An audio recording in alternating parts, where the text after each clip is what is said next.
আসসালামু আলাইকুম প্রিয় দর্শক শ্রোতা, প্রিয় বন্ধুরা, আমরা আজকে চলে আসছি ব্রাহ্মণবাড়িয়া জেলার কসবা উপজেলার পায়েক ইউনিয়নের পটিয়া গ্রামে। পটিয়া গ্রামে বাই বাই মৎস্য খামারটির মধ্যে চলে আসলাম।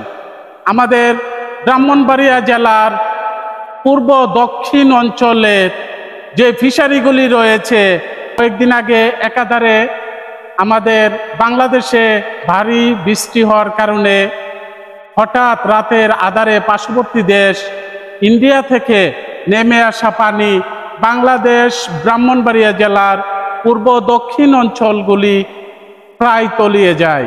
ব্রাহ্মণবাড়িয়ার কসবার উপজেলার পায়েক ইউনিয়নের পটিয়া গ্রামটি একেবারেই তলিয়ে যায়। প্রায় প্রতিটা ঘরের মধ্যে হাঁটু সমান পানি ছিল এবং আমাদের এই পটিয়া গ্রামের যে বাই বাই মৎস্য খামারটি প্রায় লক্ষ লক্ষ টাকার মাছ বন্যার পানিতে ভেসে যায়। প্রিয় দেশবাসী, সুদৃষ্টি জ্ঞাপন করছি, আজকে তাই মৎস্য খামারটির পরিচালক উনি আজকে এই দেশবাসীর সামনে ফিশারিটিকে নিয়ে উনি এই ক্ষয়ক্ষতি দেশবাসী সুদৃষ্টি করে উপস্থাপন করবে। প্রিয় দেশবাসী, আপনারা জানেন বন্যায় ক্ষয়ক্ষতি মানুষদের, অসহায় মানুষদের পাশে থাকবেন এবং তারা আজকে লক্ষ লক্ষ টাকার বেচার উপযুক্ত মাছগুলি বন্যার পানিতে ভেসে গিয়ে তারা আজকে পথে নিঃস্বর মতন কিভাবে তারা ঘুরে দাঁড়াবে, আমরা সবাই দোয়া করব। পাশাপাশি বন্যা ক্ষতিগ্রস্ত অসহায় মানুষদের পাশে দাঁড়াবেন আপনারা। পাশাপাশি আমাদের বাই বাই মৎস্য খামারটি মৎস্য চাষ করে বাংলাদেশের কোটি কোটি টাকা মৎস্য উন্নয়ন করে যাচ্ছিলেন এবং তারা যাতে করে আরো ঘুরিয়ে দাঁড়াতে পারে, আমরা আলু টিভি 96 এর পক্ষ হইতে অত্যন্ত দুঃখ প্রকাশ করছি তাদের মাছ চলে যাওয়াতে এবং তারা ব্যাপক ক্ষয়ক্ষতি হয়েছে। তিনি আজকে উপস্থাপন করবে। প্রিয় বন্ধুরা, সাথেই থাকুন। আসসালামু আলাইকুম প্রিয় দেশবাসী, আমি আজকে উপস্থাপনা করব আমার এখানে পুকুর আছে 22 কানি ফিশারি। ইন্ডিয়াতে পানি আসার পরে মাছগুলা বাইরে হয়ে গেছে, অনেক টাকা আমার লস হয়েছে। প্রায় কমপক্ষে ম্যাক্সিমাম 80 থেকে 90 লাখ টাকার আমার মাছ লোকসান হয়ে গেছে। মাছ আমি চাষ করতাম রুই, বিরকা, কাতলা, কার্পু, তেলাপিয়া, সিলভার, বিরকেট, গাছকাপ, তারপরে হচ্ছে আপনার এই কলসা যেটা বলে, যেটা ট্যাংরা মাছ বলে আর কি। আমরা মাছগুলা এগুলা পালতাম 4 মাস পালতাম, তারপরে আমরা বাজারজাত করতাম। উপযুক্ত হয়ে গেছিল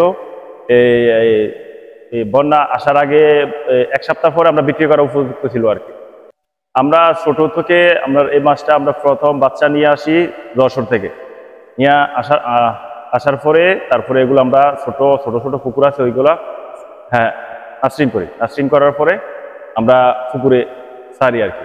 তো আমরা বাসা যেটা খাওয়াই এটা হচ্ছে আপনার 80,000 টাকা টন, আর যেটা ডুবন্ত এটা হচ্ছে আপনার প্রায় 70,000 টাকা টন।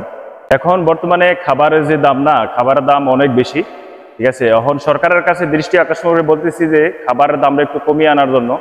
খাবারের দামটা একটু কমিয়ে আনলে আমরা ব্যবসায়িকেরা যেমন একটু লাভবান হব, সাধারণ মানুষেরাও মাছ কিনে খাইতে পারবো, মাছ কমে কিনতে পারবো। আগে তো মনে করেন 1 টন খানার দাম আসছিল 30,000 টাকা প্লাস 32,000, ঠিক আছে। এখন তো বর্তমানে হয়ে গেছে 70,000 প্লাস 80,000। এখন অর্ধেক বাইরে গেছে। অর্ধেক বাড়ার কারণে আমাদের মতন চাষিরা অনেক ক্ষতিগ্রস্ত হইতেছি বা লাভবান হইতেছি না, ঠিক আছে। এখন যদি আপনারা যদি সরকারের কাছে দৃষ্টি আকর্ষণ করে বলতেছি যে মানে মাছের খাবারটা একটু কমিয়ে আনা যায়, সাধারণ মানুষের আমরা মাছও খাইতে পারবো, আমরাও কম দামে বিক্রি করতে পারবো, লাভবান হবো। আমাদের ক্ষয়ক্ষতির দিকে একটু দৃষ্টি দিবেন। আমাদের ফিশারিগুলি বন্যাতে তলিয়ে গেছে, অনেক পানি হয়েছে, পাশে ইন্ডিয়া বর্ডার আছে। বর্তমান সরকারকে আমরা সুদৃষ্টি আকর্ষণ করে দেখবেন। আমরা বর্তমানে পুকুরে অনেক ক্ষয়ক্ষতি হয়েছে, মাছের খাবারও অনেক টাকা বাকি আছে, 1 কোটি টাকার মতন। সরকারের কাছে সুদৃষ্টি করে আকর্ষণ করে বলতেছি যে আমাদের যে উপজেলা পর্যায়ে বৃহত্তর ঋণের ব্যবস্থা করে দেওয়া হোক, তাহলে আমরা আমাদের জন্য উপকৃত হব। অল্প লাভে দেওয়া হয়, ঋণ গ্রহণ করে আমরা আবার ঘুরে দাঁড়াতে পারবো। অথবা আমরা পথে বসতে হবে। পরিশেষে বর্তমান সরকারকে সুস্বাস্থ্য কামনা করছি এবং দেশবাসী আমার জন্য দোয়া করবেন, আমরা যেন আবার ঘুরে দাঁড়াতে পারি। ও আলো টিভি 96 কর্তৃপক্ষকে অনেক অনেক ধন্যবাদ। উপস্থাপনাটুকু সারা দুনিয়ার মাঝে তুলে ধরার জন্য তাদেরকে ধন্যবাদ। সবাই ভালো থাকবেন, সুস্থ থাকবেন, পরিবারের সাথে থাকেন। আল্লাহ হাফেজ। আসসালামু আলাইকুম।